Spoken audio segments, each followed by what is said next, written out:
بسقوي زمرح وتهدرات أدنزازعت ززواور سبات أب ملاش يركبو سقوي نتا أدنزازعت قوانا نتم ززواورو عبيد إلا اللوو بز مخنيات أب چاينا وشتي أدنزازعت كليه بالنيلو وتهدرات السماريو ببزلو ونا ألش يركبو ناي سقوي وتهدرات كعب زقبر وحيال ألشان مخنيات بزح أدنزازعت رقيبهم أقاتلو مايوم مريتنا نتغير سقوي مستمناي منقست سبا سلطانات أقيبانا قبر يركب أبتا أخيبا ساعات نتا كتما قاشا زخونت بين استبهرت أسماتنيا قوال مسيايا اتا قرعا قنانا بتكفل انتاتي أسماتنا تتقمت نبرت أبزي حزي لعلويناي سراويت أزاد زخونة سقوي بتوساقي أبتبوتا زلو خلوم سبات بأسماتا تقوزاتيراتهم تركب بين اتم كاروت سبا سلطانات مساقوالات كزنا قوع مسقبرت نسقوي ناب أمتياتويا تلما خاعة شعون سقوي مغتار زنبرة انتخون قنا كي تساخع على حدا ود مسيئو ناي سقوي وتادحين ويو بخالو وقن مسكونا جا قولات الناد النس زنبرو سبا سلطانات مستمن الناد النس كم زنبرو فريتهم يوم بين اتم تمنات نابقاتهم مسلا أخدتهم نايتم سبات عين بأسماتا سلزع ورتو قونا جا قولات مسيلا من رأيوهم نبرو يخون انبر هندبت زمس حدا تقاطا ماي نبين سلزدن قصا أسماتا خلو طفيو كابتبوت عمليتا نايزي تقاطا ماي شم لوجيان بحال لوجيان كعا ناي مارشالا سلطان كم زخونا أبزنا قر ساعات اتوانا أزازي سقوي ودو مسو كم زمهرو قالاتي الليو مريتنا نتغير لو استبهرت نايتا كتما دناسي تيرينا ازاقوال نستخبرو هابتمات بيتسب دانسنا رأيتنا بلت انتخون شو استبهلو لؤلون بفقرا ودي قيو شو كم قليلو تدانسي كساب زودا تسأبيو نابتا قولعا يخيد كما خا عينة قنجو بتوسا خدما توهو بزلو أقوال رئيا يفلتن نلو معان تليتي حبيرنا نحدر نخوني لي حتى يخون انبرتا قولعا من الملسكي هابتو النهاليت ساقو يستبالت نايتا قولعا نايدان سممهرا زمسات انتخون اتنقر فسيمو كم زي كال كم زخونة تناقي رايا ناي نقوسات بيتسب حتو زي مقبال عب هيوتن عبي چقر كمسي خيليو يخون انبر لقو زتفوتي أفكار سلزلوا مستلقو لزي كتقبر اي تخيلن بقالو وقن سكان استبال نايتا قولعا أفكاري نابتبوتا مسييو اتودد ما نتستخبر اللولنا ناسا كابتغا أفكار تتتلقس يحشكا دقيمة أبتغا أكريكا يدلنيلو نايتلو الكبرا واردويو بناي سوچان دفرت سحارق حدا ناي شوء حلاوي مسؤون مقطام فتينو نبرا يخون انبر سوچان نايتو كبر ناي سراويت وانا أزاز سقاو ودو كم مخانمتان نبعلو بزقباك كلاق الخيليو مريتنا نتغير سوچان نبتاز فتيالو كيديو نلو دما كاب أدي استوها بهياب احليفو هيبوايو عديو إذا هي بابتهبو ساعات إذا أكتهبا زلكا لناي كتساليت بعال تغزا خايلا نقراتو نبرت إذا كم زيلو النهالي سقوي ناي ودو دفرت سميعيو ولا كوانسو استخبر ناي سراوت أزازي يخن مع نمسبقن لناي نقوس بيتسب كدافر كم زي خليفة لتيو بازي مسارت نسو كان زقبو قصعات هيبوايو شعوك عاسقوي كابت قصعات بتوساقي عب هيوتو ملأ حبيو وزنبرا مشتر نود نقير وايو عبتا كتما أدنزازعت كزواور زقبر زلو اتي شو زبهال لؤليو بمنم تأمر اتي لؤل ازي كقبر يلما نمسل زي ترطرو ازي نقر نعمتات ناقبر صنيحيو سقوي دما نايتا كتما ناي سراويت حلافك كم مخانمتان ازي نقر نتنقوس حليفو كهبال لوو بزي من مرتعو نتلؤ المخصاص نعونا بشقر كأتيو سلازخيل حبريتا بمتأخاب نكحقزو نود حاتي تويو بخالو وقن شؤو ناي سيچان دفرت كاب آمرو كوزاي كالن ابتقد مزخل سب نحلاوي هاري مسل زواردو ملي بيت سبون مدفع تلمنا تلما يركب ابزي تلمك تحق زيلو اتا بين استبهلت حادقنيا اسماتنيا نابوم زيوايو بخالو وقن سوچان اب عدم قلعنات زموت تاديو انا ذكره بمستسخير يركب شعوكعا ناي انسقو هو تاريحين وزنبر لوجيانغ استبهال ماستر نابو يمص ات ماستر نابز مصا سقوي كابلو معان تجميرو نود نكسلطنا سلازنغرايو بخالو وغن بين لوزانغ مستبهال سب اخيبانا غبرت تركب ازي سب لكعكم شو ادنزازع ززاور انتخون نناي بحتو طقمي نبين كتقما حاسيبيو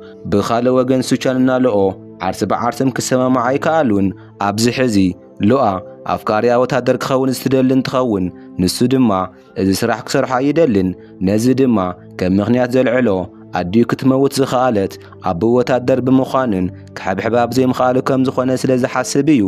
ይኹን እምበር ልኦ ንሱ ወታደር ተዘይኮይኑ ከም ዘይትምርዐዮ ኣብቲ ነግሮ ሰዓት ናብቲ ውትድርና ብግዲ ከኣቱ ወሲኑ እዩ። ልኦ ከዓ ገና ናብቲ ቤተ መንግስቲ ከይዱ ንውትድርና ቀድሚ ምምልካቱ እቲ ዜና ናብ ኣቦኡ ስግዊ በፂሕዎ እዩ። ኣቦኡ እውን በቲ ነገር ሕጉስ እዩ። ብኻልእ ወገን ሽኦ ፒኤንፒኤንና ሎዛንግ ድማ ከመይ ገይሮም እቲ ናይ ኣደንዛዥ ዕፅ ስራሕ ከም ዘስፋሕፍሕዎ እናተመኻኸሩ ይርከቡ።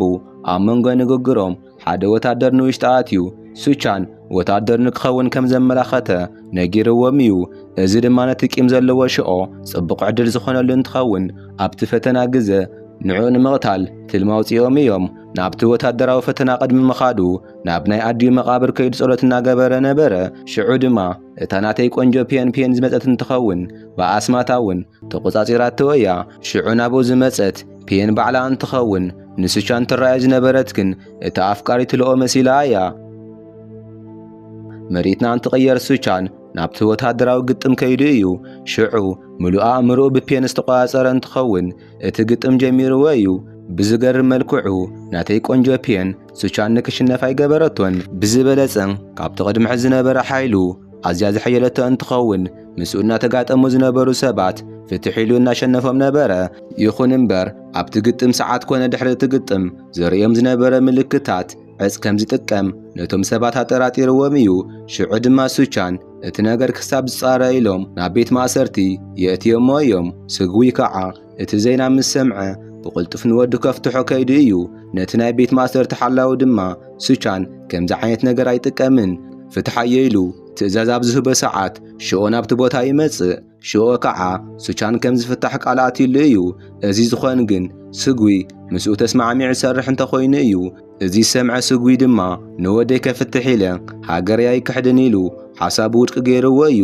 በቲ ነገር ዝሓረቐ ሽኦ ኣብ ዙርያ ስግዊ ዘለዎ ወታደራትን ንስግዊ እውን ቀቲልዎም እዩ። ኣብዚ ሕዚ ንሱቻን ክተፍትሖ ትኽእል ሓንቲ ጓል ጥራሕ እያ። እታ ጓል ድማ ልኦ እንትኸውን ቅድሚ ሕዚ ሽኦ ብፍቕራ ወዲቑ ከም ዝነበረ ፈሊጣ እያ። ንሱቻን ዝተፈትሐ እንተኾይንካ ዝትደለየ ነገር ክገብረልካ እየ ኢላ ንኣፍቃሪኣ ካብ ቤት ማእሰርቲ ኣፍቲሓቶ እያ። ሱቻን ድማ ካብ ቤት ማእሰርቲ ተፈቲሑ ናብ ገዝኡ ኣብ ዝተመልሰ ሰዓት ቤተሰቡ ናይ ኣቦ ሓለውትን ኩሎም ከም ዝተቐተሉ ይርኢ።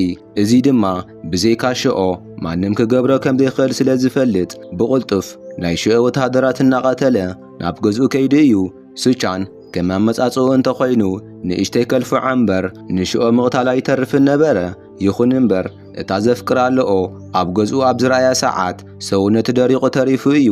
ብምዝንጉዕ ምኽንያት ናይ ሽኦ ወታደራት ዝሃረምዎ እንትኾኑ ካብ ኣውፂኦም ኣብቲ ማእኸል ዕዳጋ ደርብየሞ እዮም። ሽዑ ሱቻን ከቢድ መሃረምቲ በፂሕዎ ስለ ዝነበረ ነብሲ ስሒቱ እዩ። ድሕሪ ቁርብ መዓልቲ ሱቻን ንባዕሉ ኣብ ናይ ማስተር ገዛ ረኺብዎ እዩ። ናይ ሱቻን ምንቃሕ ሰምዐት ልኦ ድማ ንዖ ክትረኽቦ ናብቲ ቦታ ዝመፀት እንትኸውን ንዓኣ ንምንጋር ግን ፈቓደኛ ኣይነበረን። ልኦ ድማ ካብዚ ንላዕሊ ክትለማመጥ ስለ ዘይትኽእል እቲ ዝሃባ ናይ ኣድዩ ህያብ መሊሳ ሂባቶ እያ። ማንም ሰብ ዋላ ኣይረዳእዮ። እታ ናተይ ቆንጆ ፒኤን ሰርሐትሉ ኣስማት ሕዚ እውን እናተቆጻጸረ ዝርከብ እንትኸውን ኣብቲ ገዛ ዝርከቡ ኣቑሑ እናሰበረ ነቲ ማስተር እናቸገረ ነበረ። እቲ ማስተር ከዓ ናይ ፒኤን ኣስማት ብቐሊሉ ከፍትሖ ከም ዘይኽእል ይፈልጥ እዩ። ዘለዎም ኣማራፂ ድማ ድራንከን ማርሻል ኣርት ዝበሃል ሰካራም ኮይንካ ስልጠና ምስልጣን ነበረ። ናይ ማስተር ሎጃንግ ትልሚ ሰሪሑ ኣብዚ ሕዚ ሱቻን ሰካራም ኮይኑ እዩ። መስተ ኣብ ዝሰቲ ሰዓት ግን ዘለዎ ኩሉ ክለት ዝጥቀም እንትኸውን ፍሉይ ሓይሊ እውን ረኺቡ እዩ። ሱቻን ከዓ ሕዚ ድራንከን ማስተር ምዃኑ ኣብ ዝፈለጠ ሰዓት ሽዑ ንሽዑ ኸይዱ ንሽኦ ክብቀሎ ሓሲቡ ነበረ። ይኹን እምበር እቲ ማስተር ቀጥታ ንዑ ከይዱ ቅድሚ ምጥቅዑ ኣብቲ ቅድሚ ንጉስ ከይዱ ዘቕርቦ ሓበሬታ ንክተኣኻኽብ ነጊርዎ ነበረ። በዚ መሰረት ሱቻን ናብቲ ኣቦን ቤተሰቡን ዝተቐተሉ ናይ ቀደም ገዝኦም ከይዱ እዩ። ኣብቲ ቦታ ክሳብ ሕዚ ኣቦ ሓቢዩ ዘቕመጦም ዝነበረ ሕድሕድ ሓበሬታታት ክረኽቦ ኽኢሉ እዩ። እዚ ከምዚ ኢሉ እናሃለየ ቼንግሊ ዝተባሃለ ወዲ ኣብ መንጎኦም ክሓደ ኮይኑ እናሰርሐ እዩ። እዚ ሰብ ምስ እኒ ሱቻን የዋህ ሰብ መሲሉ እናቐረበ ሓበሬታ ናብ እኒ ፒኤን እናወሰደ ይርከብ። ኣብዚ ሕዚ ኣቦ ስግዊ ኣኪብዎም ዝነበረ ናይ ኣደንዛዥ ዕፅ ዝውውር ሓበሬታታት ኩሎም ኣብ ናይ ሱቻን ኢድ ከም ዝርከቡ እውን ነጊርዎም እዩ። እኒ ሽኦ ድማ እዞም ሓበሬታታት ናይ ግዲ ናብቲ ንጉስ ቅድሚ ምቕራቦም ካብ ናይ ሱቻን ኢድ ክወስድዎ ኣለዎም። መሬትና እንትቕየር ሽኦ ጋወዣንግ ዝተባሃለ ሰብ ረኺብዎ እዩ። እዚ ሰብ ናይቲ ንጉስ ናይ ቀረባ ኣማኻሪ እንትኸውን ዝኾነ ይኹን ሓበሬታ ናብኡ ከይበጽሑ ናብቲ ንጉስ ኣይበጽሑን። ስለዚ እዞም ሓበሬታታት ናብቲ ንጉስ ቅድሚ ምብጽሖም ናባና መሊስካ ኣምጽዮ ኢሎም ብብዙሕ ሃፍቲ ደሊሎሞ እዮም።